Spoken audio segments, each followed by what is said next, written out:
그렇기 때문에 하나님은 가끔씩 성령 받음이 깊은 크리스천을 택하여 초자연적인 방법으로, 즉 간접적으로 지옥을 경험하게 하여 그것을 세상에 흘리게 하는 것이다.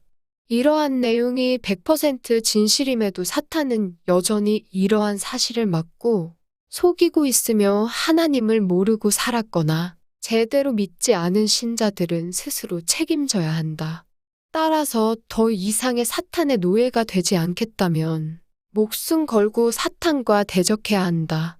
사탄은 진짜로 살아있는 괴물이다. 우리는 사탄의 속성에 대해 잘 알아야 한다. 왜냐하면 사탄은 인간을 지옥으로 인도하는 가장 큰 원수이기 때문이다.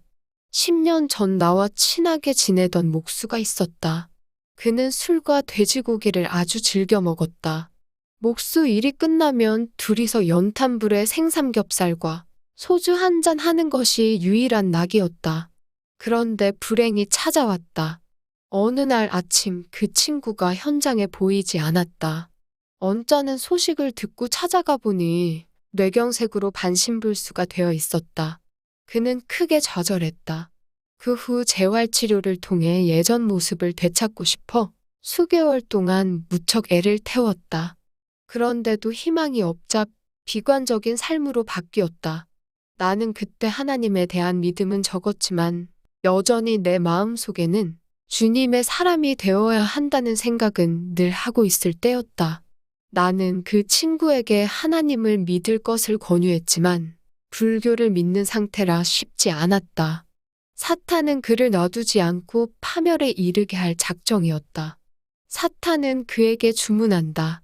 넌 이제 틀렸어. 넌 끝났어. 넌 모든 것을 잃었어. 그러니까 넌 죽는 방법이 최선이야. 라고 집중 공격을 하자. 어느 날 그는 나에게 문자 메시지를 보내왔다.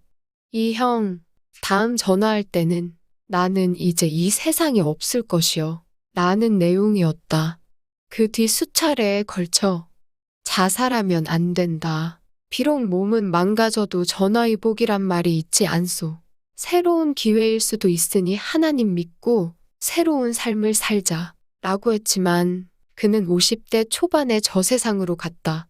성경의 욥처럼 팔다리 없이 많은 영혼을 살리는 세계적인 부흥사가 된 닉 부아이치치도 있는데 잠시 살다가 가는 마당에 반신불수를 비관하며 결국은 사탄의 먹이가 된 친구를 생각하면 사탄의 공격이 얼마나 무서운지를 실감하게 된다. 사실 그 친구는 서예 작가로서 스승을 일본인으로 두고 탁월한 서체와 글솜씨를 자랑하는 실력을 갖추고 있었다. 그런데 반신불수로 서예를 한다는 것이 무척 치욕적이라는 생각을 하고 있었다. 이에 반해 불의의 교통사고로 두 눈을 실명한 서양화가 한 분을 소개하고자 한다. 그분의 이름은 박환이다. 국내에서 이름난 유명한 화가로서 생활하던 중 졸지의 앞을 도저히 볼 수 없는 장애를 가지게 된 것이다. 화가에게 앞을 조금도 볼 수 없다면 화가의 수명은 끝난 것이다.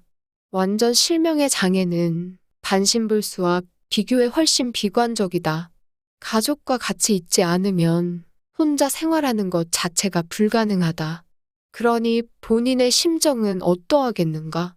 사고를 당한 처음에는 누구나 마찬가지로 절망과 죽음을 생각하게 된다. 그는 다행히 하나님을 믿는 사람이었다. 하루하루 슬픔을 이겨내며 주님에게 매달렸다. 그런데 그의 사정을 알고 계시는 주님은 그를 새로운 화가로 태어나게 한 것이다. 아직도 여전히 앞을 볼 수 없지만 그것은 세계에서는 보기 드문 오직 손가락 감각으로만 그림을 그리는 유일한 작가가 되었다. 그의 작품을 화면으로 본 적이 있었는데 정말로 걸작품이었다. 비록 앞은 안 보이나 손끝의 감각으로 재료의 질감 표현을 빼어나게 할 수가 있음과 하나님의 살아계심을 체험한 그는 욥의 자세로 살아가고 있으며 또한 세계적인 입체 작가로 이름을 날릴 것이라고 본다. 다 같은 인간이지만 불의의 사고로 장애를 입은 위의 두 사람의 운명은 이렇게 달랐다. 한 사람은 하나님을 믿지 않고 오직 자신만을 믿고 살아온 사람이었고, 한 사람은 하나님의 끈을 놓지 않았던 사람이었다. 그 서예 작가도 전화위복으로 얼마든지 새로운 한 차원 높은 서예 작가로 거듭날 수 있었지만 스스로 파멸해버렸다. 그에 반해 박환 작가는 하나님의 사람으로 다시 새로운 희망을 가진 귀한 화가로 새롭게 탄생되었다. 사탄의 주특기는 바로 과거다. 멀쩡한 사람도 과거를 붙잡고 늘어지게 만든다. 그리고 수치심과 죄책감이라는 파멸 바이러스를 주입한다. 실제로 살인하고 자살하는 많은 사람이 사탄의 프로그램대로 과거에 있었던 수치심, 죄책감이 불씨가 되어 스스로 타락하게 만들고 나아가 파멸에 이르기까지 만든다. 이처럼 사탄은 사람들을 과거의 프레임에 갇히게 만들어 수년 또는 수십 년간 고통에서 벗어나지 못하게 하여 애를 태우다. 결국에는 살인 또는 자살하거나 아니면 병들고 영혼은 엉망이 되어 저 세상으로 가게 된다. 세상 문화는 날이 갈수록 더욱 자극적으로 변해간다. 웃고 떠들고 노래를 부르고 농담하고 음담패설하고 뒷장에 나오는 노랫말처럼 인생 뭐 있어 건배하고 사는 거지라고 부추긴다. 미스트롯인가 하는 프로가 온 세상을 진동시킨다. 옛날 가수들 불러서 젊은이들 노래시키고 맞장구 치고 등등 사탄은 기고만장하고 큰소리친다.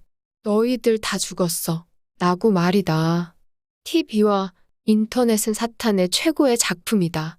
그것들은 외모지상주의, 물질만능주의, 성적 타락, 인본주의, 교회의 타락으로 이어져 하나님의 생각으로 살아가지 못하도록 우리 생각에 쐐기를 박는다.